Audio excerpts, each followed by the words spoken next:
Hey you guys, good morning. I wanted to make a video that is a little bit more positive because the last live streams were all more critical, and so I thought, yeah, why not make one that is just chill and let's talk about a topic that is on minimalism. You guys said you wanted me to make a video that reacts to a cliche minimalism video. So I was looking up and down YouTube and all I could find was Matt Diavella, and I'm kind of not into Matt's content, and I've seen a lot of it and I just don't think it's very funny or novel. So I dug a little bit deeper and I found this one, and I think it's a pretty interesting video. I started watching it, watched the first 30 seconds, and I thought, okay, that's the one. This is a video titled The Scary Dangers of Minimalism, and it's by a creator called the Bee's Knees. I have no idea what the story behind that could possibly be, but yeah, shout out to the Bee's Knees. She also seems like a pretty cool, down-to-earth person, interesting creator. I'm definitely gonna follow her channel. So check her out, and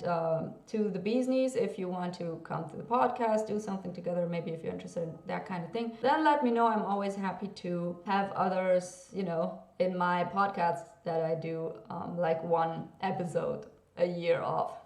But first, coffee. This is called the Coffee Talks for a reason. Hi, we're talking about minimalism. But for the first time ever, I'm not going to be raving about how amazing and life-changing it is, because it is. Yeah, nobody wants to hear that. Like, do you guys think that there needs to be another video about how amazing minimalism is?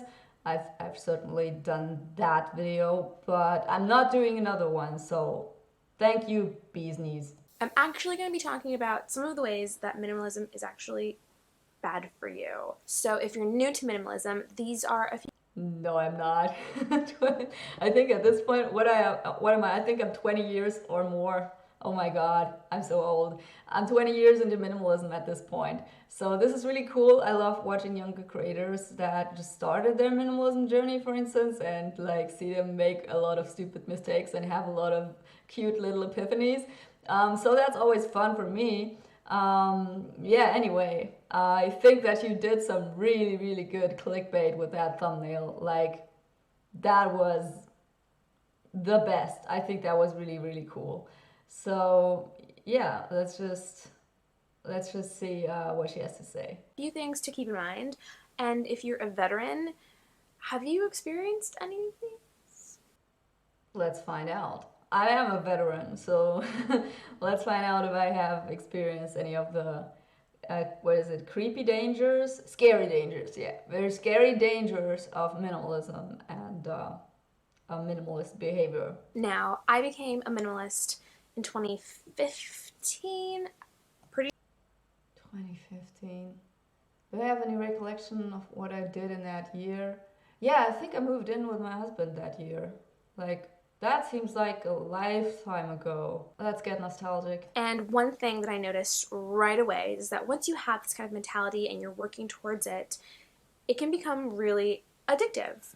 And it sort of becomes something that you think about all of the time in an almost compulsive way. You start to look and nitpick into every single area of your life in every way. Yeah, I agree. That can definitely happen. If you start with your whole minimalism thing and you're seeing this as a way to really, really improve your life, but then it becomes a little bit obsessive, and you find yourself constantly getting rid of more and more and more stuff. Like when I started with my minimalism journey, and then that was at home, I was still living at home, got rid of all my stuff, got a big container, and just had everything thrown in there, and I was so happy afterwards. But I was still feeling like incomplete, and I was looking at my stuff and being like, well, no, I kind of need to get rid of that. Do I really need that? And feeling bad about it sometimes as well. But then I moved out and started over in a new apartment, like a completely empty apartment. And that was so amazing. It was just so amazing. No furniture, no nothing, no big computer, no desk. I had one spoon. It was awesome. And I almost want to compare it to someone who may have an eating disorder, the way that they may look at, their plate and think, you guys might frown at this point and be like, an eating disorder, and but Actually, she has a point, you know, like coming from someone who has experienced both. You know, I think she has a fair point here. You know, eating disorders is compulsive behavior. Is very related to obsessive compulsive behavior. A lot of people with EDs also they develop really strong compulsions, become really neurotic, deeper into their ED development. You know, the lower the weight gets, the more nuts you just become. And so, yeah, it would be interesting to know if you have any, you know, any history with that. Business. Sorry, I don't really know your name, but it would be interesting if this is coming from a place of your own history, or if you just found that correlation by yourself without ever having anything to do with EDs. And you know, I would just love to know. So yeah. How much less can I eat while still being able to survive? Okay, well, this is one where I disagree, or I mean, I slightly disagree, because it doesn't always have to be about how much less. I find that a lot of people with EDs focus more on how much they have taken in. As in, oh my god, now I put this in my body and now I'm fat. Versus, you know, with minimalism, it's rather you think a lot about it before, and you don't want that stuff, you know? You like, I remember my furniture-free apartment. People would bring in furniture and gift it to me and be like, "Hey, you need that. You need whatever it was, like a bunch of chairs. You need a table." I didn't have a stove and I didn't have a fridge, so people would gift me a fridge. And I mean, it was an expensive gift, so I would say, "Okay, good. I will use it as a storage for something, I guess." I don't know. I really didn't need a fridge because I was a nurse. I was always eating out because I had crazy shifts, and when I got home, I didn't want to cook. All I ate at home was stuff that couldn't go bad and just, you know, bread or something. And then I like you don't have to keep butter in the fridge, by the way. Fun fact. And I just had that kind of food when I was at home. And on the weekends or when I had a day off, you know, weekends weren't really off that often. So when I had a time to have breakfast, I would just go to this French place in the city where I lived, Nuremberg. It was called, I think, Café d'Azur or something like that. It was a beautiful place. Like, if you ever go to Nuremberg, I definitely recommend it. And I was having scrambled eggs there with lots of pepper, and it was amazing. That's where I put all my money, because I basically bought nothing and I had nothing. I didn't need any money for maintaining all my non-belongings. So yeah, I would eat out whenever I could and cook as little as possible. I was also a shitty cook at the time. I mean, have you met a 20-year-old? Oh, wait, maybe today. You know, all the 20-year-olds, they're into stuff that just started being interested in my 30s, but who knows? I found myself thinking the same thing, only how much less stuff can I consume? How much less stuff can I have while still being able to survive? Yeah, that makes sense. You know, just reducing and reducing and reducing even more, and in the end, you eat one apple.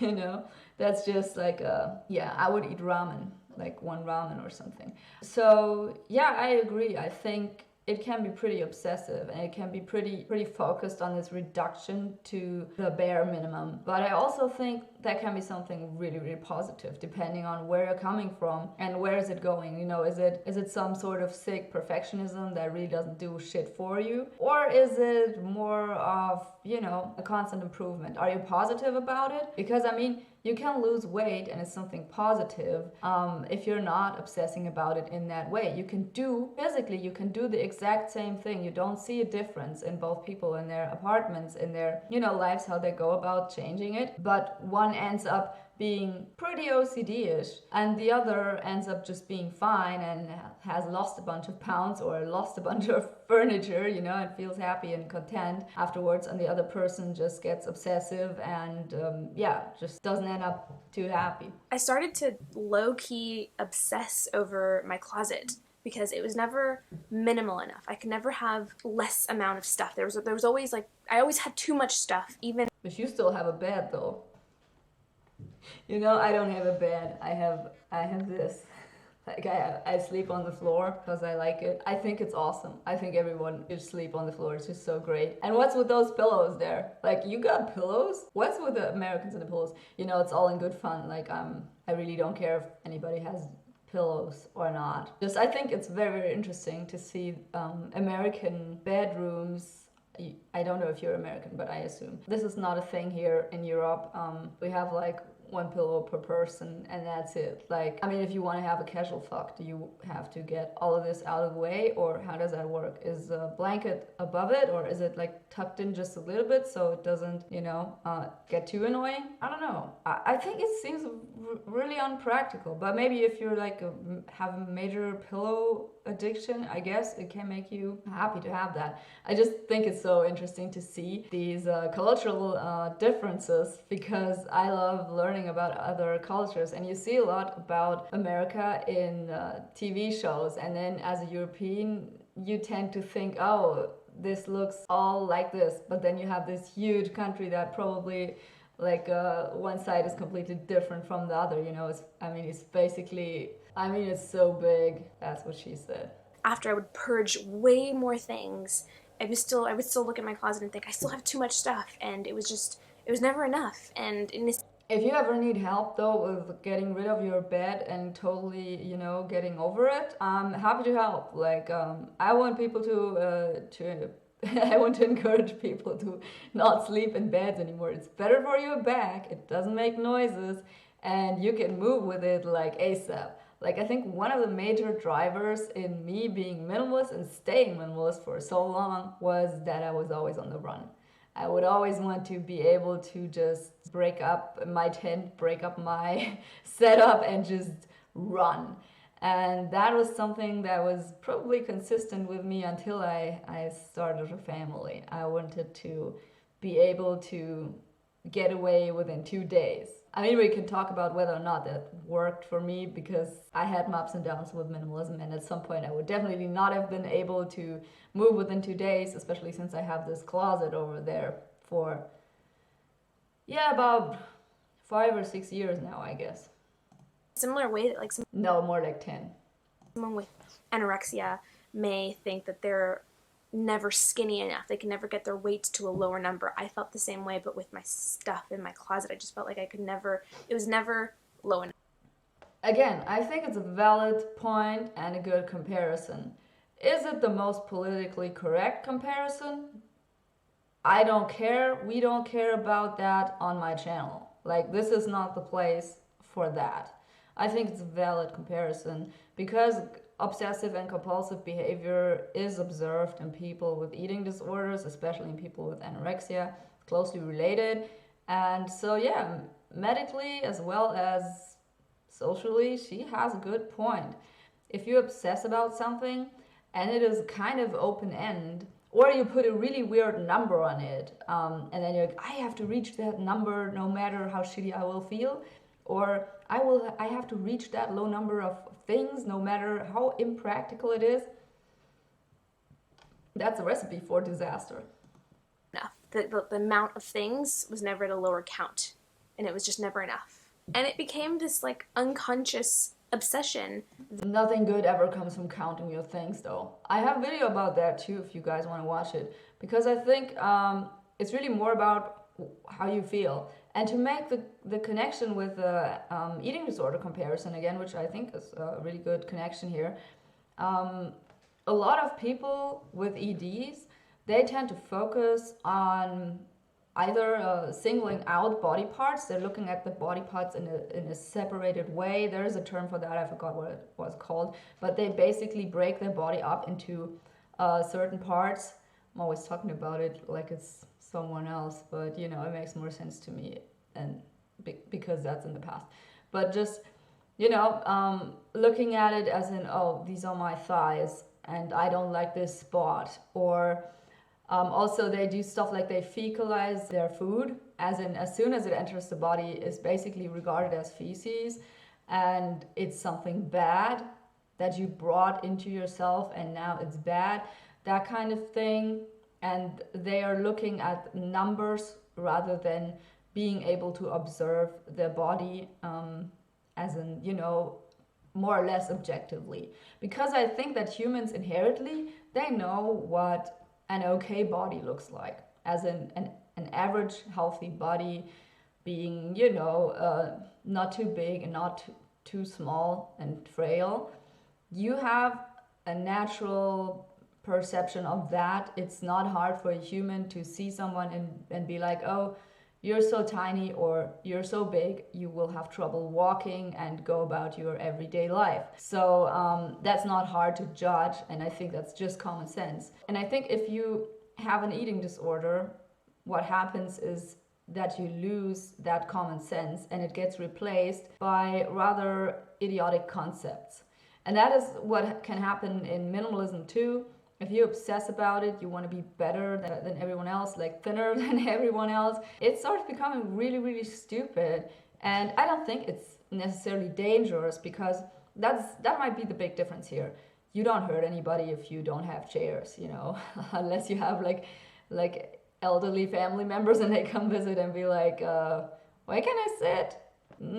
Aunt Frances, I'm sorry, I don't have a chair, but I need to sit, my bone hurts. Like that would be really shitty though. Yeah. You know, when I had my minimalist apartment with the one spoon, you know what I'd do? I'd ask people to bring their own cutlery and their own plates. And I would also urge them to not bring any throwaway shit.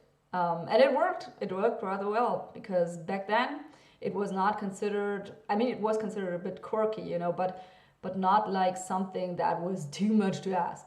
If I try that now with my end of their 30s, 40 something friends, forget it. Like, they would not get the joke.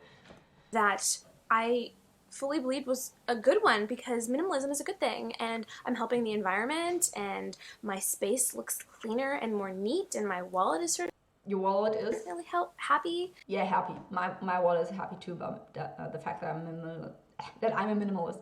You know, I think she makes a good point here though, again, when she says that minimalism is a good thing and it's good for the environment, because we often forget about that aspect. Not enough minimalists, in my opinion, emphasize on the effects on the environment. And I think that minimalism objectively is the better choice of lifestyle, because if you don't buy so much, you know, unless it's like replacing all of your belongings with a fancier and more chic and simplistic ones for the sake of having a minimalist looking home rather than a really truly minimalist home, yeah, that's stupid, you know. But unless you're doing that, you're really doing something nice, and you can pat yourself in the back for that. So obviously it's like a good obsession, right? But no, it wasn't, and it isn't. Obsessing over not being minimalist enough defeats the purpose of minimalism, because one of the core definitions of this is not having an attachment to material things, whereas obsessing over my lack of minimalism is therefore having an attachment to these things and their outcome. I've said this a million times, and I have to listen to that again. material things, whereas obsessing over my lack of minimalism is therefore having an attachment to these things and their outcome. I've said this a million times, and in almost every single video I've ever made about minimalism, I personally don't believe minimalism to be having to live like a monk and only have one pair of jeans. Okay, there's two things. Obsessing over things is inherently against the idea of minimalism. Depends.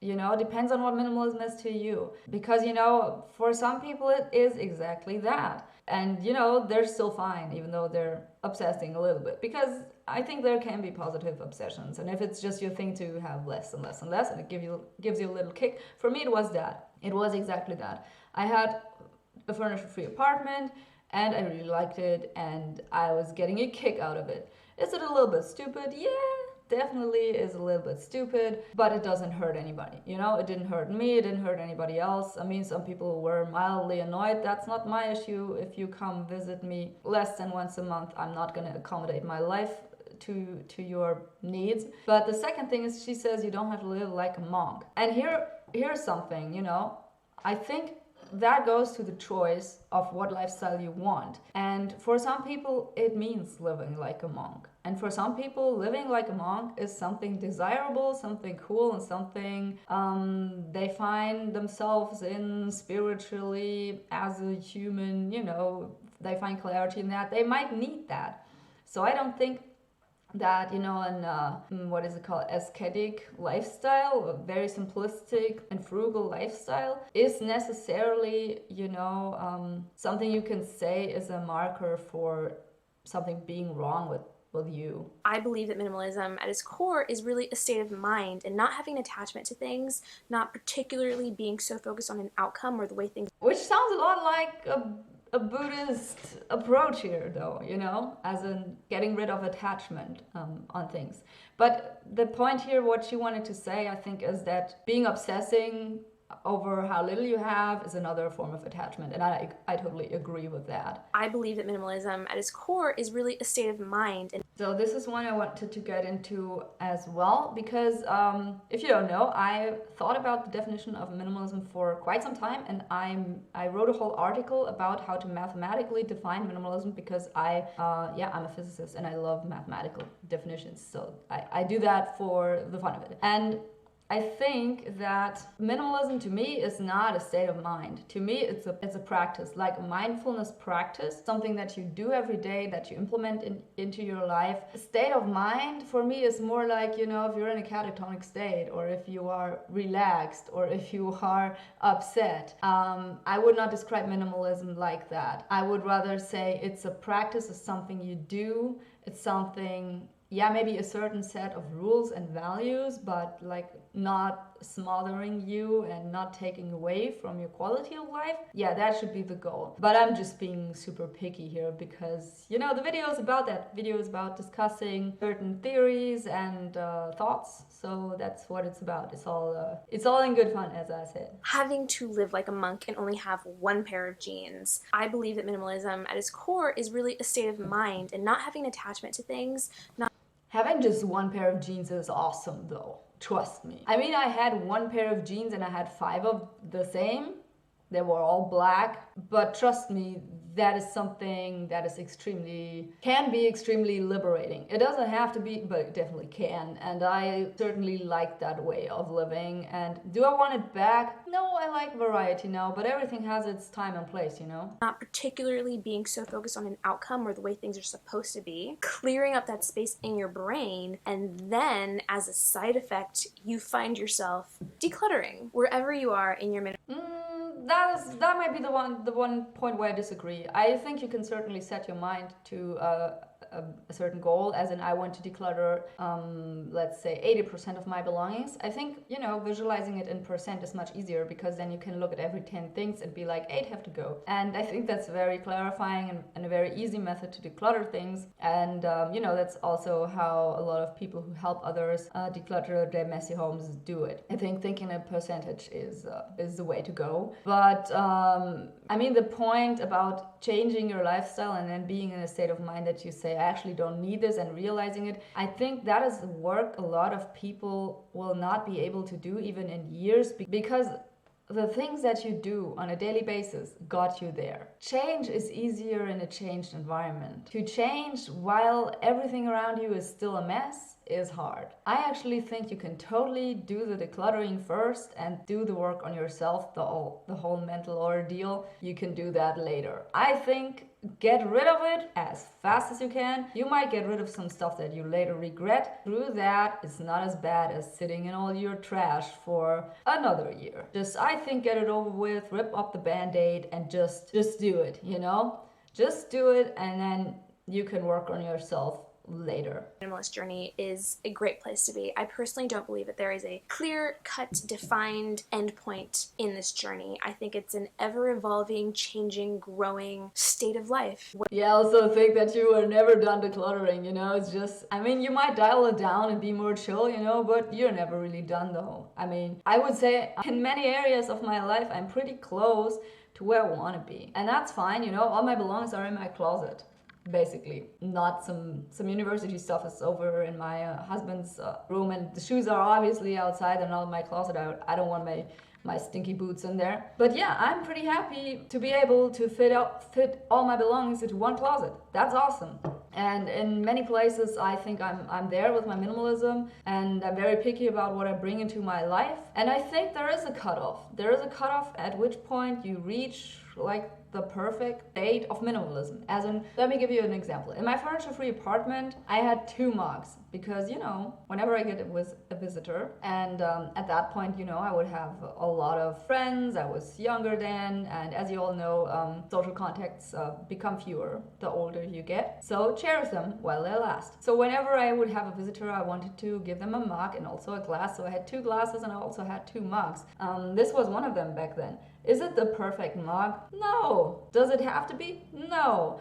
I was never really about that super perfectionism, you know. I was always more like, to me, it's to get to the point that you are, let's say, 80% content with what you have. Like 80% content with your belongings. 90 is super amazing and 100% is undoable. And you just have to be aware of that and make it realistic. Because a lot of people, you know, it's the same with tech.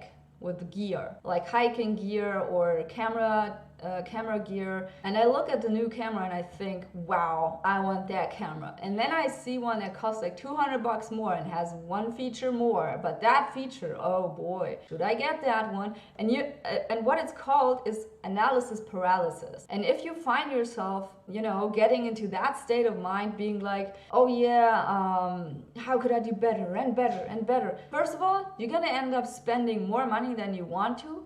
And you're never getting to 100%. Never. It's not going to happen. Why is it not going to happen? Because 100% means perfect, and nobody even knows what that is. You know, if you don't believe me, start studying quantum mechanics and you will understand. Where some years you have slightly less stuff and other years you have slightly more stuff. Also a good point. It's the same for me. It was always up and down, you know. Always going up and down. Sometimes I had a full apartment with a lot of stuff, especially in phases where I wasn't so happy, you know, where I was a bit sad or depressed. I would accumulate stuff because I wouldn't take care of it. I would not get presents out of my home. Or there was also a phase when I just couldn't go to work because I had to study so much. I had to study basically 50 hours a week and then also go to university. I just didn't have the time to do anything but study. And during that time, I accumulated so much free samples. I had like 2 boxes of free samples just because I was always afraid of not having enough money to buy whatever.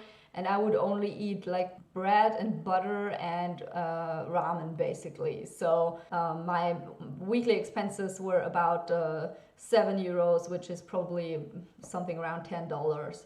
So yeah, that was how I lived for a while, and that really, really affected me and didn't make me happy, you know, when I was done with that phase and I finally got another job and I had the time to work, you know.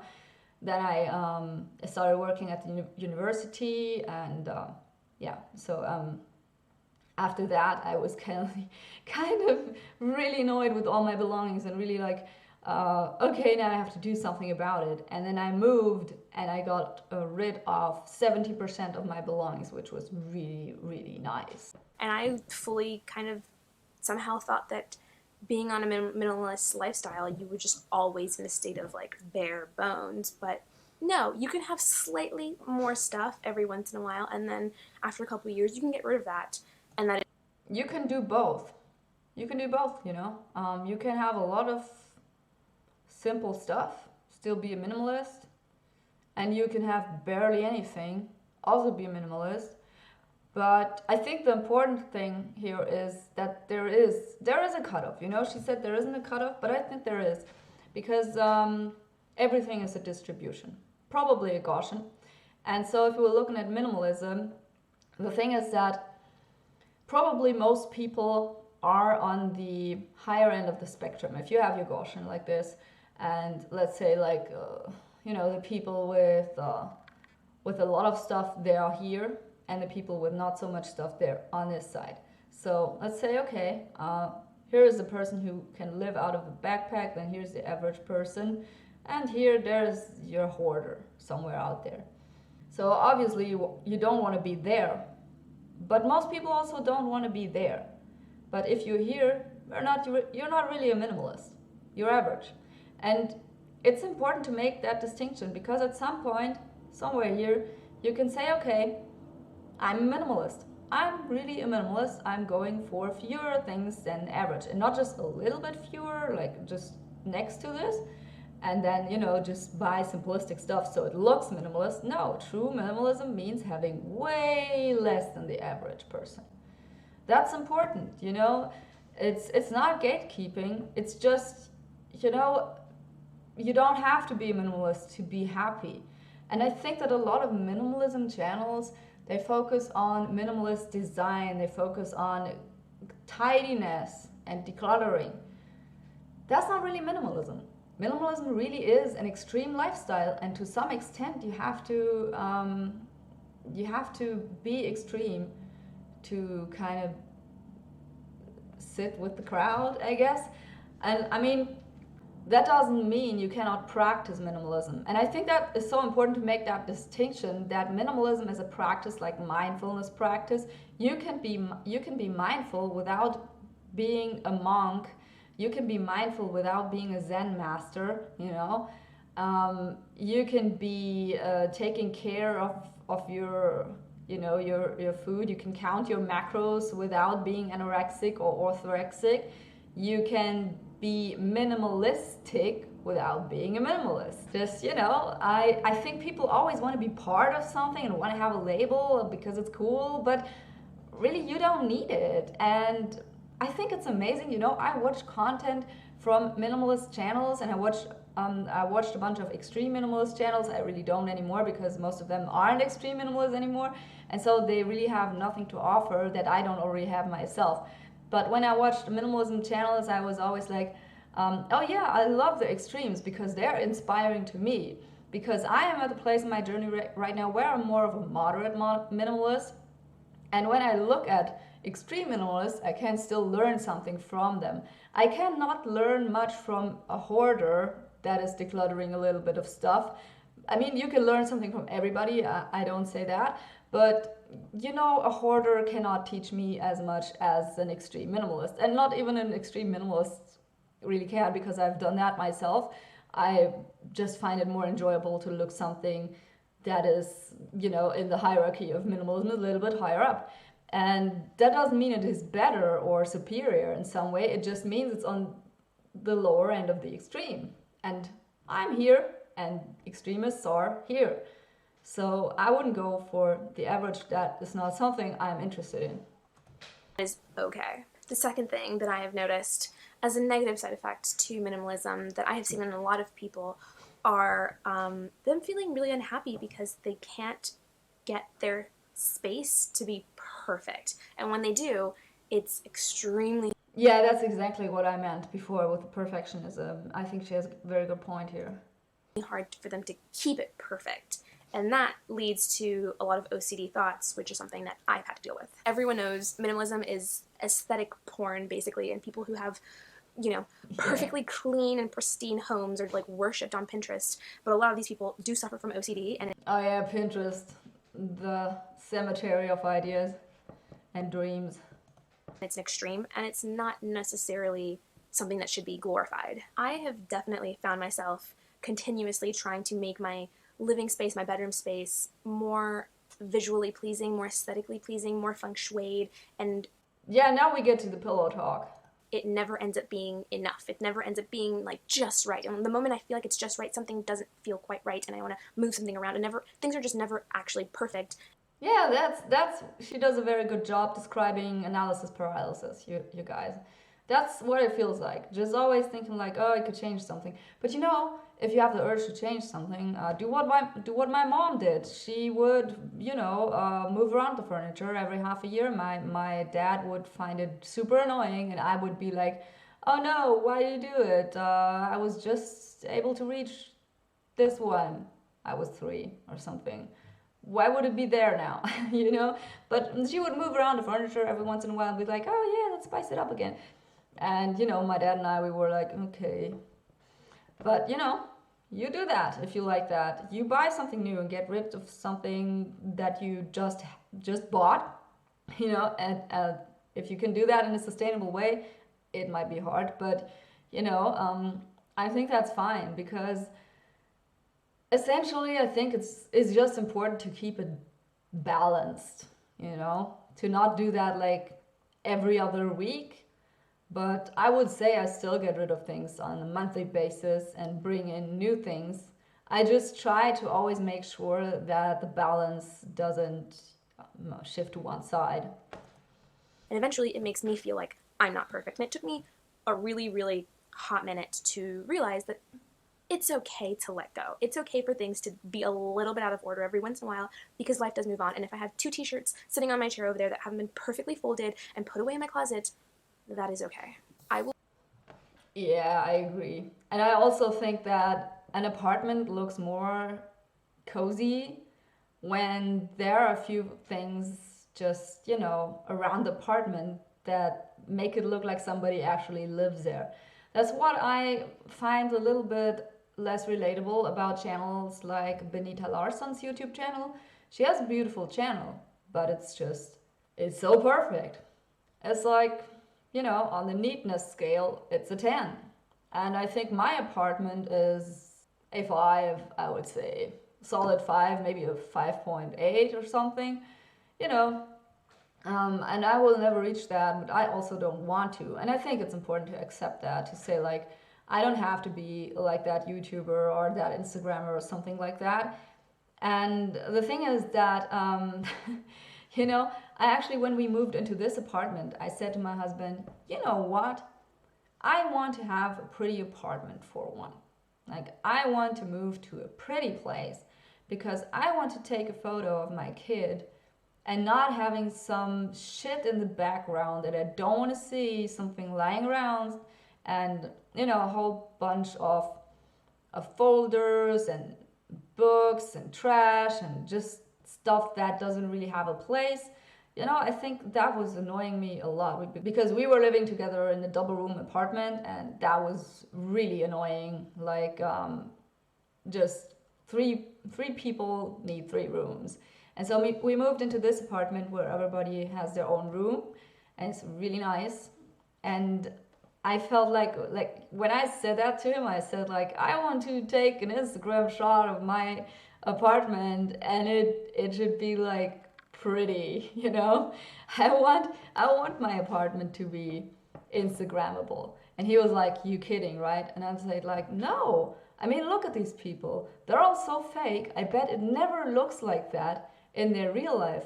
But imagine it would. Imagine it would, though. Like, wouldn't that be awesome to live like in this place that is always pretty?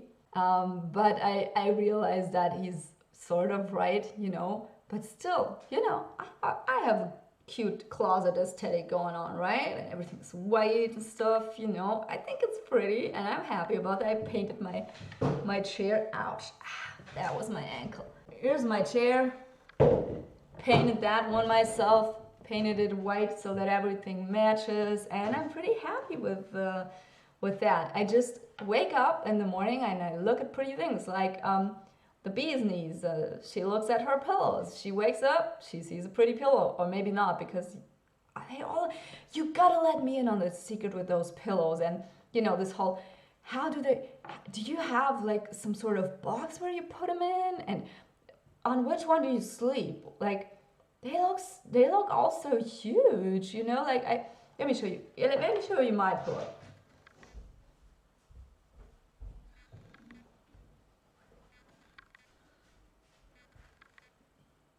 This is a European pillow. Like, and most of the time I sleep without a pillow because it gives you a text neck. So don't do it. It's not good for your neck.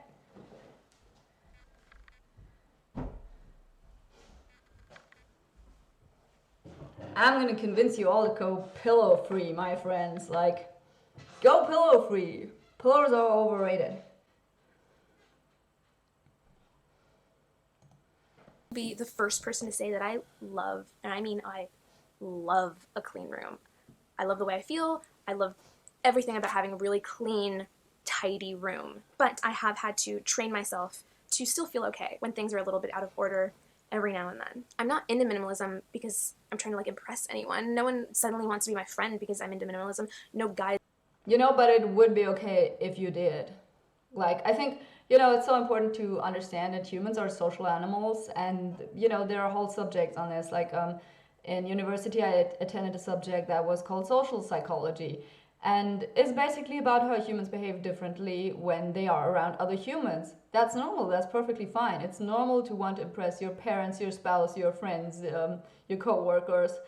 it's normal to behave differently when they are around and when they're judging you. And judgment can also be something really, really helpful and natural. So yeah, I really think that it's not a bad thing if you say even like, I want to be more minimalist than others because I want to be proud of myself, be a little bit better than the average, you know. There's nothing wrong with that. I think there's so much shame attached to wanting to be a better person.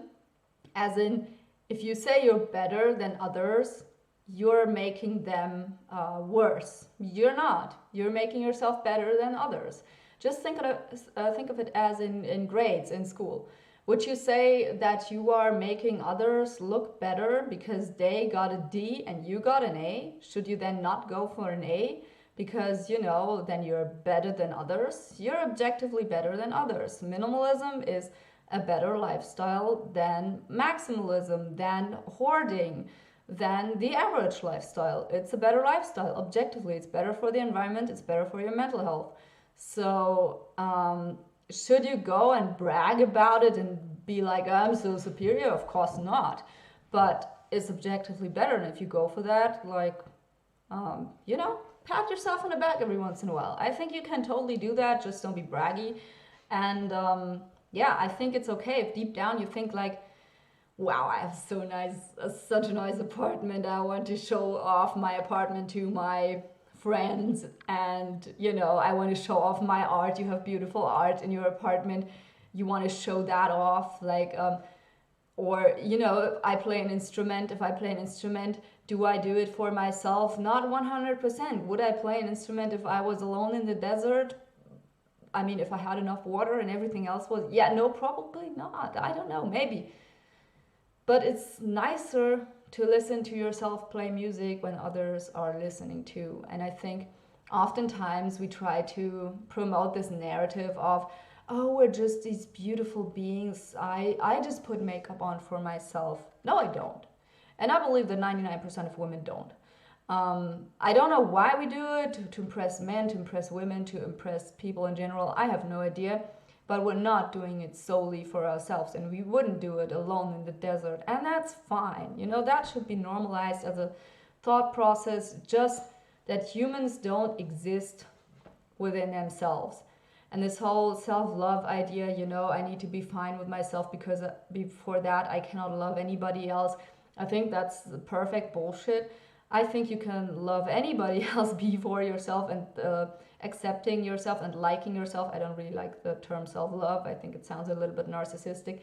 But, you know, before you like yourself, it's much easier to like and love others first and then accept yourself and work on yourself. And I think you can learn a lot from other people, from relationships and interacting with them and adapting and changing and growing, and then apply that to how you treat yourself.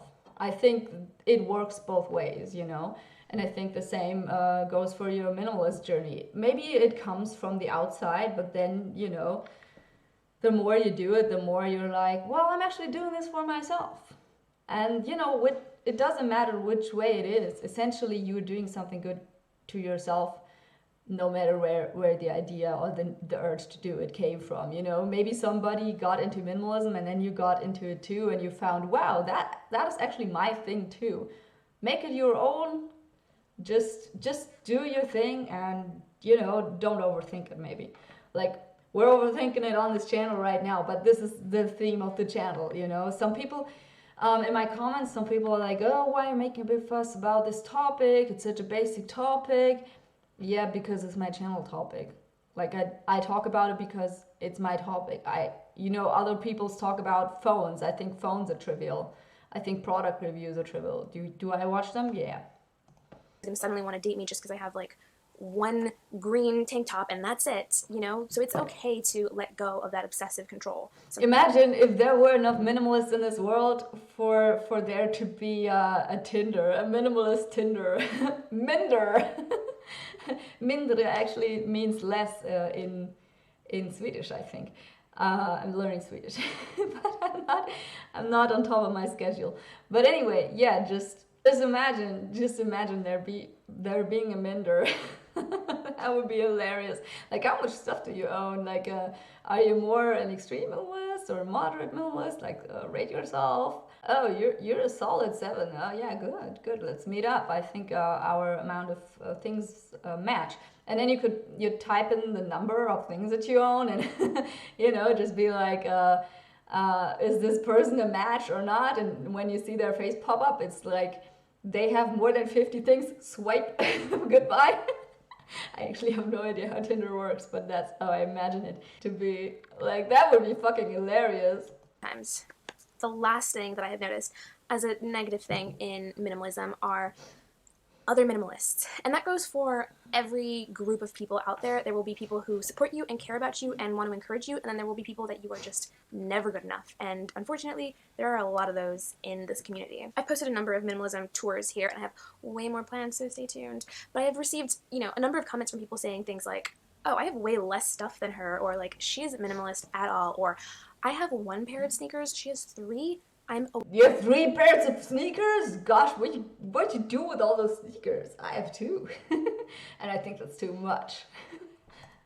Way better minimalist than she is. Again, there are negative people. No. Oh, I thought you would go into why she has so many sneakers. Why do you have 3 pairs of sneakers?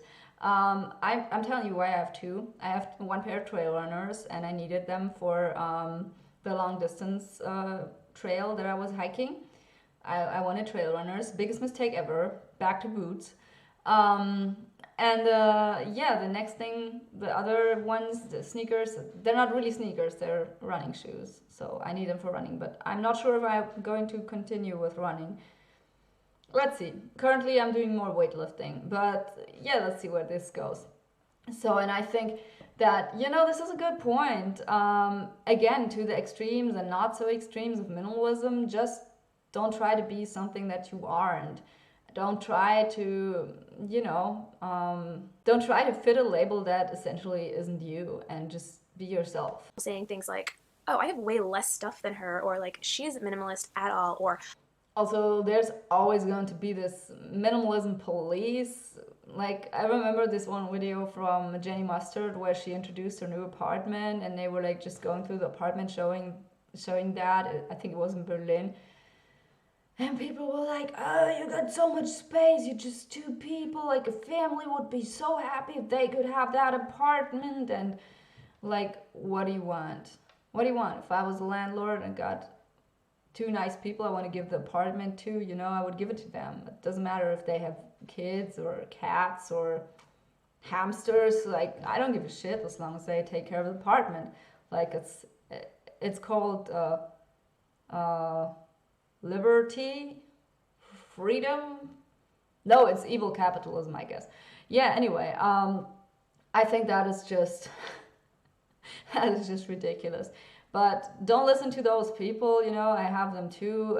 There's always going to be 1 person or 500 of them that has less than you, is younger than you, does it all better, and thinks they know it all. It just fades with age. It fades so fast. And the best thing about aging is that you get so much more chill. At least I hope you do, because that's usually how it goes. You get more chill, and you just, whatever it. I have 1 pair of sneakers. She has 3. I'm a way better minimalist than she is. Again, there are negative people no matter where you go, but it's people like this that make you feel like you're doing something wrong, like you're not doing it right, you're not good enough, like you're the... Yeah, that's not the reaction you should have. If somebody else gives you the feeling that they are better than you, just goes to mental stability here. If you're cool and chill, your reaction will be like, okay. So you see that this person has to point that out. They're doing that for themselves because they want to feel better about themselves. They're not doing you to give you useful feedback. I mean, maybe they are, As I say, to me, I think good definitions are a nice thing.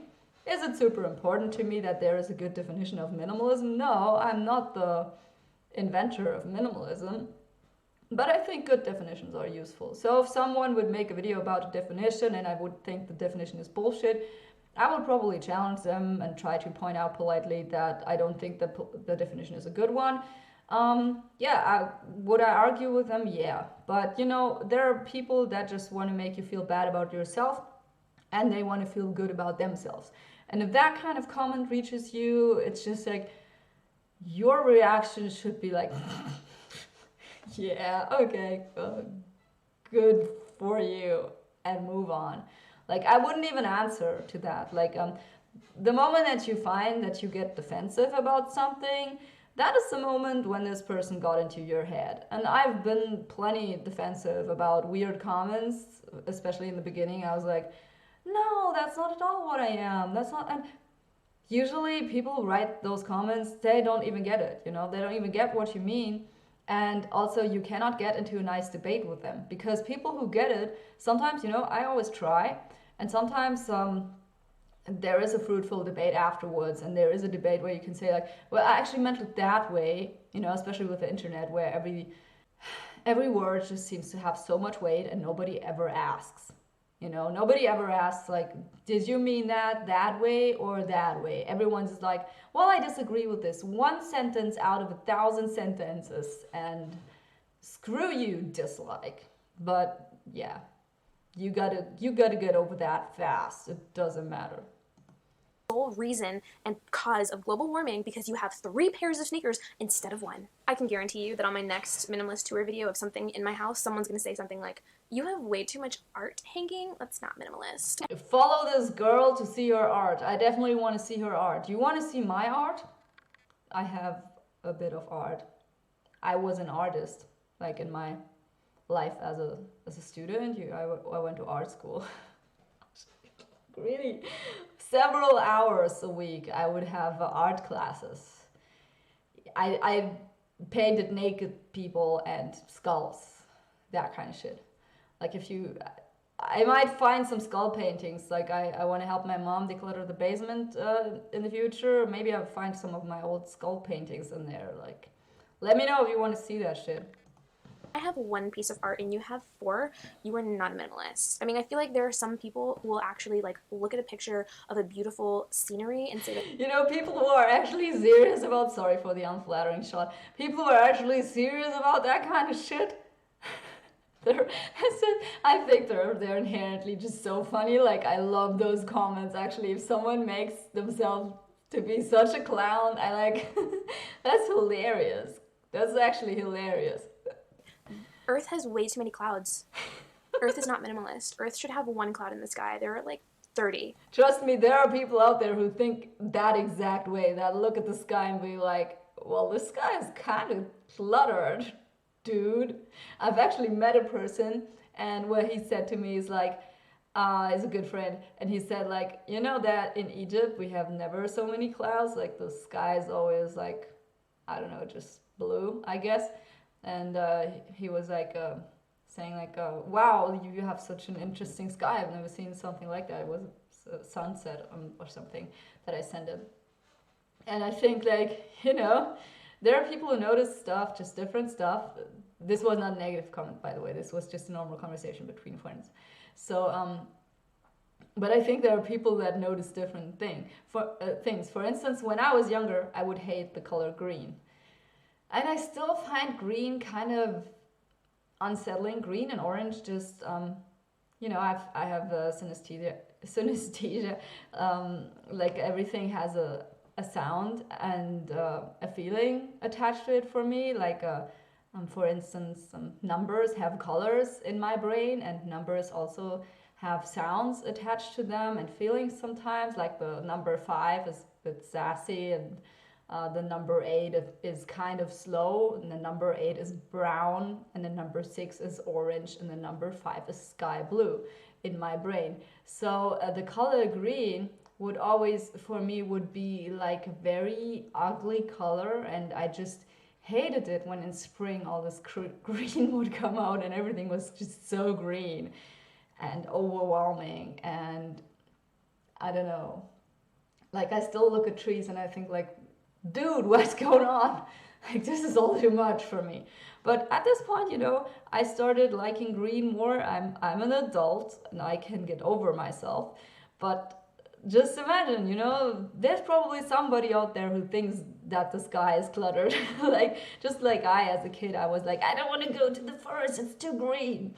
Earth is not minimalist. All I have to say to people who are looking to minimalism to find a really awesome supportive community that will be really helpful and inspiring is that there are a lot of people like that in this community, but there are also not.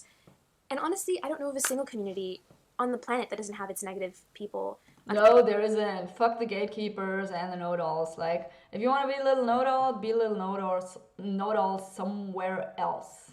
Fortunately. But at the end of the day, minimalism is 100% the future. It's far better than materialism. And everything that I talked about today is a bit of an extreme, but it's important to note they exist because... No, it was not at all extreme. You are very moderate in what you say, so positive, nice attitude, like way better than I do that. Shout out to you. I'm gonna end the video here because I have to go. But I think, you guys check out her channel. Her name is The Bee's Knees video, and her channel is going to be in the description. I'm gonna try to tag her in the video because I think this was a very positive and interesting video. Love to get into a debate about this, and yeah, I hope you guys want to keep the debate going in the comments as well. So if you do, just do that. All my videos on reactions and just casual talks are in the Coffee Talks playlist on my channel. I usually unlist them because these are just social commentary videos and just stuff that interests me that's not necessarily about minimalism. So yeah, if you want to watch these videos, just check out the playlist and they're all in there. And yeah, I wish you all a nice week. I wish you a nice life, and see you guys on the next one. And oh yeah, follow me on Instagram if you want to. My Instagram handle is @undinalmani. Follow me on Patreon if you want to, sponsor me a coffee for the next live stream. It's about €2, which is about $2. Same goes for YouTube memberships. If you want to decide on future topics, let me know, your ideas and that kind of thing. If you want to do that, you can buy a membership, I think, for $1.99 or something like that. I try to make it pretty cheap. And you will have early access to my content ad-free before everybody else, and also some bonus videos depending on your membership tier.